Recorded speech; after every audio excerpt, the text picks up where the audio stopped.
अस्सलाम वालेकुम। Welcome to yummy treats. कैसे हैं आप सब? अल्लाह ताला आप सबको अपनी हिफाजत में रखे, अपनी अमान में रखे, आपके अपनों के साथ खुश और आबाद रखे। आज मैं आपके साथ कोई रेसिपी शेयर नहीं कर रही हूँ, बल्कि आज मैं आपसे कुछ दिल की बात करना चाहती हूँ।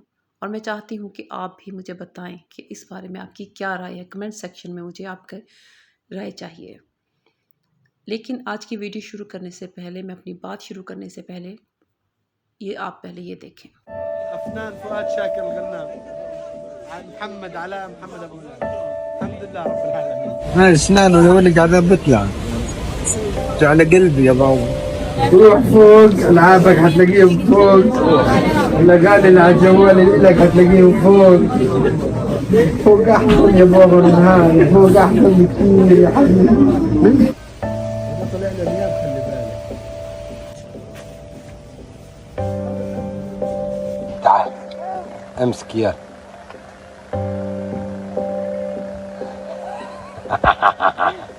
وكل شعر بنات قاعد.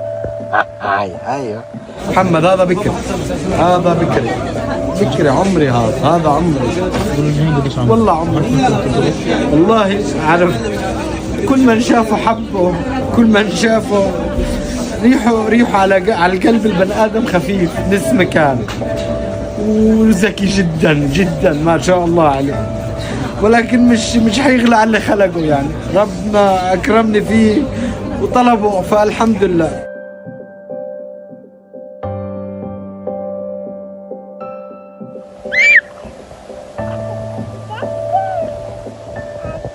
ببدأ أكون حياتي الأسرية.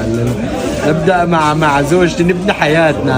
نجيب أولادنا. كانوا في حرب كانوا في إيش ما كانوا بدنا نبنيهم. بس يا عمي ما شاءت الظروف ولكن الحمد لله. बाइकआउट करना क्यों ज़रूरी है? बाइकआउट करने से क्या फ़र्क पड़ जाएगा? मेरे बाइकआउट करने से इसराइल तबाह हो जाएगा, उनकी इकॉनमी तबाह हो जाएगी, क्या फ़र्क पड़ जाएगा? ऐसी बहुत सी बातें हम सबके जहन में आती हैं। जैसे कि आप सब जानते हैं कि एक दफ़ा फिर से वही जेनोसाइड शुरू हो चुका है। अभी जो कुछ आपने देखा, ये तो बहुत कम है।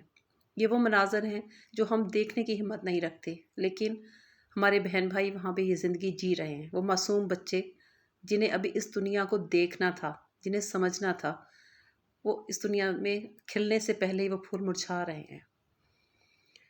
बाइकआउट जब ये जेनोसाइड शुरू हुआ, अल्हम्दुलिल्लाह अल्हम्दुलिल्लाह, तब से लेके आज तक मेरे घर में कोई भी इजरायली प्रोडक्ट नहीं आई है। जब ये बाइकआउट शुरू किया मैंने, तो कुछ लोगों ने इसको बहुत अप्रिशिएट किया कि अच्छी बात है। कुछ ने इसका मजाक भी उड़ाया कि इससे क्या फ़र्क पड़ता है, और कुछ ने हमें देख के फॉलो भी किया, और कुछ ने ये भी कहा कि या तो फिर हर एक चीज़ का बाइकआउट करें। मेडिसन भी उनकी होती है, फ़लाँ चीज़ भी उनकी होती है, प्रोडक्ट्स, फ्रिज, ये वो सारा कुछ। मेरे या मेरे फैमिली के बाइकआउट करने से उनकी इकॉनमी तबाह हो या ना हो, लेकिन मेरा ये मानना है कि इन्नमल अमाल बिन्नियात है। मेरी नीयत साफ़ है, मेरी नीयत अच्छी है। मैं अपने बहन भाइयों की जाके मदद नहीं कर सकती, लेकिन जिस हद तक हो सकता है, मैं कम से कम इस जुल्म करने वालों का हिस्सा नहीं बनना चाहती।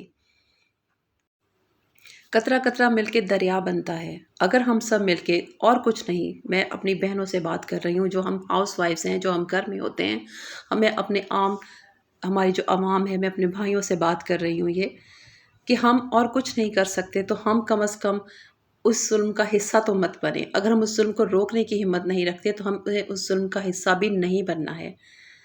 शुरू में जब ये सब शुरू हुआ, तब मुझे रियलाइज़ हुआ कि हमारे घरों में हर चीज़ उनकी है।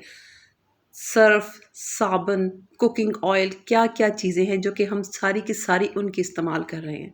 शुरू में पाकिस्तानी प्रोडक्ट्स ढूंढने में मुश्किल हुई, क्योंकि मॉल्स वगैरह में कहीं पे भी आम तौर पे प्रोडक्ट्स ये अवेलेबल ही नहीं थी।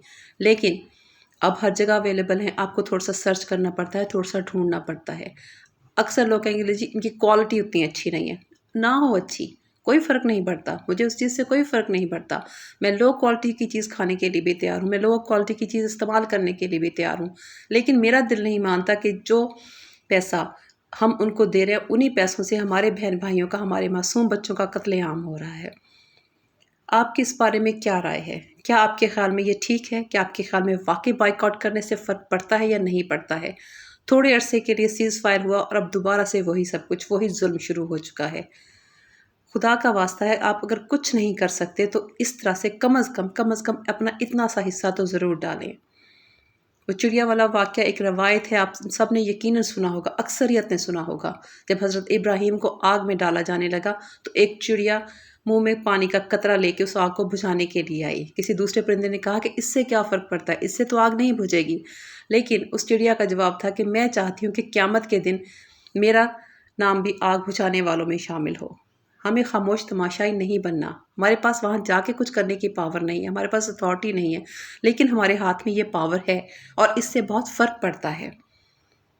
میں چاہتی ہوں کہ آپ سب لوگ اس کا حصہ بنیں، اور میں یہ بھی چاہتی ہوں کہ آپ مجھے بتائیں کہ کیا یہ سب واقعی میں اثر کرتا ہے کہ نہیں کرتا ہے، اس سے فرق پڑتا ہے کہ نہیں پڑتا۔ میں کوئی اکانومسٹ نہیں ہوں، میں کوئی پولیٹیشین نہیں ہوں، میں کوئی لیڈر نہیں ہوں، لیکن میں ایک انسان ہونے کے ناطے، میں صرف مسلمان ہونے کی حیثیت سے بھی نہیں، ایک انسان ہونے کے ناطے یہ ظلم کسی پہ بھی ہوگا میں اس کے خلاف آواز اٹھاؤں گی۔ جتنی میری ہمت ہے، جتنی میری حیثیت ہے، میں یہ آواز ضرور اٹھاؤں گی، اور میں چاہتی ہوں کہ آپ سب لوگ بھی اس کا حصہ بنیں، کیونکہ ہمیں کل کو خدا کے سامنے جواب دہ ہونا ہے۔ ظلم پہ خاموش رہنا ظلم کا ساتھ دینا ہے، اور ہمیں ان ظالموں کا ساتھی نہیں بننا۔